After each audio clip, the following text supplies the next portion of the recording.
بسم اللہ الرحمن الرحیم۔ بنی اسرائیل کی وہ قوم جو بندر بن گئی۔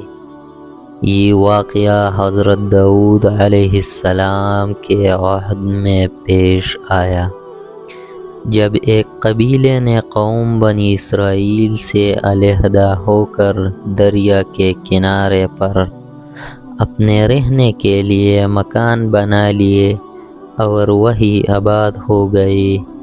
ان لوگوں نے اکثر کام احکام تورات کے خلاف شروع کر دیتے تھے۔ ان میں ایک یہ بھی تھا کہ وہ ہفتے کے دن مچھلی کا شکار نہ کیا کرے اور نہ ہی دنیا کی کوئی خرید و فروخت کرتے تھے۔ ان لوگوں نے کوئی پرواہ نہ کی اور اپنی من مرضی سے کام لینے لگے۔ جب اس قوم نے اللہ تعالیٰ کی نافرمانی شروع کی تو پھر ان کی آزمائش کے واسطے اللہ تعالیٰ نے دریا کی مچھلیوں کو حکم دیا کہ ہفتے کے دن دریا سے نکل کر ساحل پر آ کر اپنے کھیل کود میں مشغول رہیں اور باقی دنوں میں دریا میں جا رہے ہیں۔ پس اللہ تعالیٰ کے حکم سے مچھلیاں ہفتے کے دن دریا سے نکل کر کنارے پر آ کر پھرتی رہتی اور ہفتے کے علاوہ دوسرے دنوں میں دریا کے اندر چلتی جاتی۔ آخر یہودیوں نے ان کو دیکھ کر لالچ سے ایک چال چلی کہ انہوں نے دریا کے کنارے پر نہر کود کر وہاں اپنے جال ڈال دیے، کیونکہ ہفتے کے دن مچھلی دریا سے آ کر کھیل کود کے بعد دوبارہ دریا میں واپس چلی جاتی تھی۔ آخر وہ سب ہفتے کے دن نہر میں جال ڈال کر رکھتے اور صبح اٹھ کر اتوار والے دن مچھلی کو اپنی ضرورت اور آرزو کے مطابق پکڑ کر کھا لیتے۔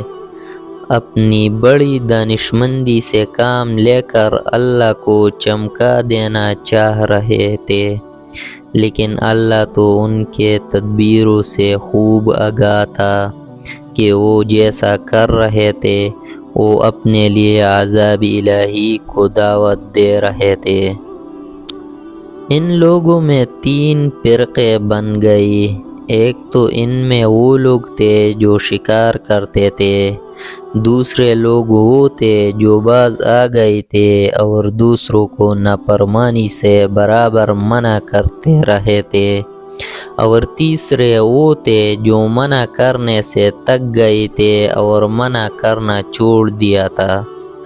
تو اللہ کے عذاب کا دن آ پہنچا۔ ایک دن صبح کو اٹھے تو دوسروں کی آواز نہ سہنی تو دیوار پر چڑھ کر دیکھا کہ ہر گھر میں بندر ہی بندر نظر آ رہے ہیں، اور ان کی کیفیت یہ تھی کہ وہ آدمی کو پہچان کر اپنے قرابت والوں کے پاؤں پر اپنا سر رکھتے اور پاؤں چاٹنے لگتے۔ بالآخر وہ اپنے برے حال سے 3 دن میں سب کے سب مر گئے۔ تو مسلمانوں نافرمانی کے سبب اللہ تعالیٰ کے حکم سے بنی اسرائیل کے چہروں کو مسخ کیا گیا، یعنی ان کی شکلیں بندروں جیسی ہو گئی، اور ہم لوگ چونکہ خاتم النبیین کی امت میں سے ہیں، اس لیے زمانے میں گناہوں کے باوجود حضور صلی اللہ علیہ وآلہ وسلم کی وجہ سے ہمارے چہرے مسخ نہیں کیے جا رہے، لیکن یاد رہے کہ قیامت کے دن اس نافرمانی کی سزا ذلت مسخ سے کم نہ ہوگی۔